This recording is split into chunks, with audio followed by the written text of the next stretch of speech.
नमस्कार, आगडी वेगळी रेसिपीमध्ये तुम्हा सगळ्यांचे मनापासून खूप खूप स्वागत आहे। तर आज आपण मस्त ओल्या मुगाची आमटी कशी करायची किंवा मग सोले कसे करायचे ही रेसिपी बघणार आहे।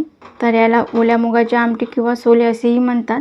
तुम्ही बघू शकता मस्त हिरवीगार ही आमटी बनून तयार होते। चवीला खूप छान लागते। गरमागरम ही आमटी भाकरीसोबत कुस्करून खायची मजाच वेगळी येते किंवा मग भातासोबत सुद्धा खाऊ शकता। खूप अशी टेस्टी ही आमटी होती।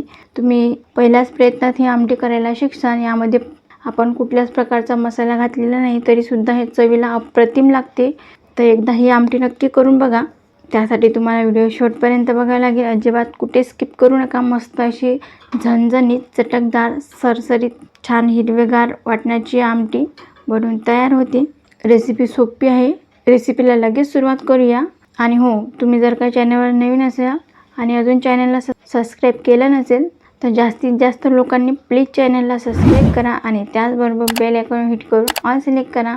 चला तर मग मस्त आपण इथं गरमागरम ओल्या मुगाची आमटी किंवा मग सोले करायला लगेच सुरुवात करूया। तर एकदा आपण पटकन साहित्य बघून घेऊया।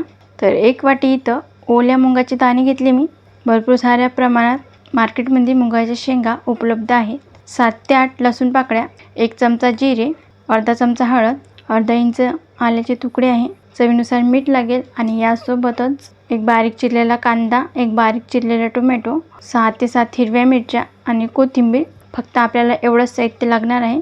तर सगळ्यात आधी काय करायचं आपल्याला, चला आपण मुगाचे दाणे भाजून घेऊया। तर सगळ्यात आधी तवा गरम करण्यासाठी ठेवला मी। आता यावरती हिरव्या मिरच्या भाजून घ्यायच्या आहे। तर मिरचीचं प्रमाण तुमच्या आवडीनुसार कमी जास्त करून घेऊ शकता।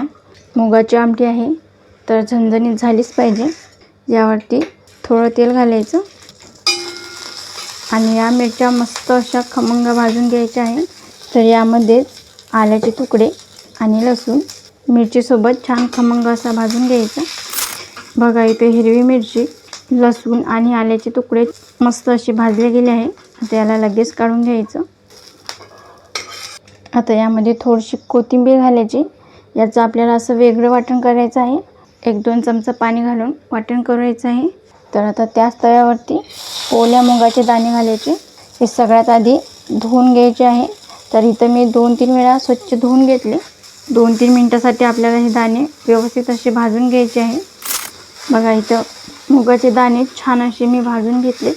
आता लगेच गॅस बंद करूया आणि एका परातमध्ये हे काढून घ्यायचे आणि थंड झाल्यावर छान याचं जाडसर वाटण करून घ्यायचं आहे। बारीक अशी पेस्ट करायची नाही, उबडधबड याला वाटून घ्यायचं।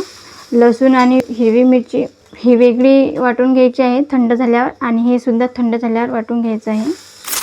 आता इथे गॅसवर पातेलं ठेवलं आहे। यामध्ये आपल्याला 2 चमचे तेल घालून घ्यायचं। तेल हलकंसं गरम देखील करून घ्यायचं आहे।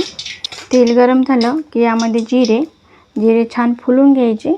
बघा जिरं मस्त असं फुललं आहे। यामध्ये एक बारीक चिरलेला कांदा घालायचा आणि कांदा मस्त असा सोनेरी रंगावर परतून घेऊया। बघा इथे कांदा मस्त असा सोनेरी रंगावर परतला गेला आहे। आता यामध्ये आपल्याला टोमॅटो घालायचा आहे आणि टोमॅटो लवकर मऊ पडावा म्हणून यामध्येच मी चवीनुसार मीठ घालते।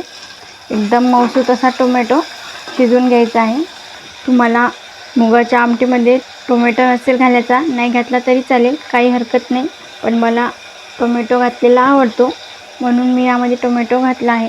एकदम असा मऊ टोमॅटो शिजवून घेऊया। बघा इथे टोमॅटो मस्त असा मऊ झाला आहे। आता यामध्ये आपल्याला जे आपण लसूण, हिरवी मिरची, कोथिंबीर याचं वाटण केलं होतं ते घालायचं आहे। बघा छान असं हिरवंगार वाटण झालं आहे, हे यामध्ये घालून घेऊया। आणि यामध्येच आपल्याला हळदसुद्धा घालायची आहे, अर्धा चमचा हळद। तर बघा आता छान हे हिरवं वाटण 2-3 मिनटं तेलामध्ये खमंग असं परतून घ्यायचं आहे। बघा हे वाटण छान मी खमंग असं परतून घेतलं। आता यामध्ये आपल्याला जे आपण ओल्या मुगाचं वाटण केलं होतं ते घालायचं आहे। बघा असं पाणी न घालता उबडधबड असं जाडसर वाटून घेतलं। हे वाटण यामध्ये घालून घ्यायचं आणि मस्त 3-4 मिनटे परतून घेऊया।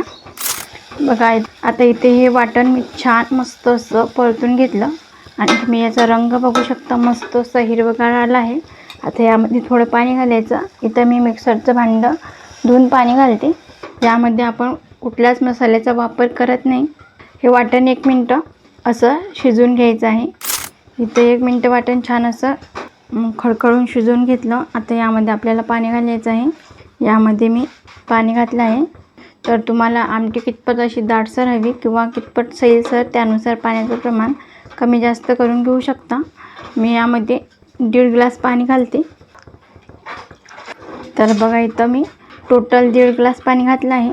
आता झाकण न ठेवता आपल्याला मस्त ही आमटी 5 ते 6 मिनटं छान अशी रटरट शिजवून घ्यायची आहे. आता इथे जवळपास 5 मिनटं झाली आहे. तुम्ही बघू शकता ही आमटी मी छान अशी रटरट शिजवून घेतली, म्हणजे खळखळून अशी शिजवून घेतली आहे. तुम्ही बघू शकता मस्त छान असं हिरवीगार ही ओल्या मुगाची आमटी झाली आहे, किंवा मग याला ओल्या मुगाचे सोले म्हटलं तरी चालेल. खूप असे छान झाले आहे. गॅस लगेच बंद करून घ्यायचा. आणि तुम्ही बघू शकता मस्त सरसरीत अशी हिरव्या मुगाची छान हिरवीगार आमटी बनून तयार आहे. करायला खूप सोपी आहे आणि यामध्ये फार काही मसाला लागत नाही, तरीसुद्धा ही खूप छान लागते. भाकरीसोबत तुम्ही ही आमटी खाऊ शकता, खूप छान लागते, किंवा मग भातासोबतसुद्धा खूप अप्रतिम लागते. तुम्हीसुद्धा एकदा नक्की करून बघा. ही रेसिपी तुम्हाला खूप आवडणार आहे. बघताच क्षणी तुमच्या तोंडाला पाणी सुटेल अशी ही आमटी बनवून तयार होते. एकदा नक्की करून बघा, तुम्हाला खूप आवडेल. आणि कमेंटमध्ये सांगायला विसरू नका की रेसिपी कशी झाली ते. तुम्हाला जर आजचा व्हिडिओ आवडला तर लाईक करा, जास्तीत जास्त तुमच्या फ्रेंड फॅमिलीसोबत शेअर करा. तसेच आगळी वेगळी रेसिपीला सबस्क्राईब करायला विसरू नका आणि त्याचबरोबर बेल आयकॉन हिट करून ऑल सिलेक्ट करा, ज्याने का होईल मी छान छान रेसिपी अपलोड करेल त्याचे नोटिफिकेशन तुम्हाला येऊन जाईल. आज वेळात वेळ काढून तुम्ही संपूर्ण रेसिपी बघितल्याबद्दल तुम्हा सगळ्यांचे मनापासून खूप खूप धन्यवाद. अशी छान छान रेसिपी तुम्हीसुद्धा बनवून खात जा. भेटूया नेक्स्ट व्हिडिओमध्ये.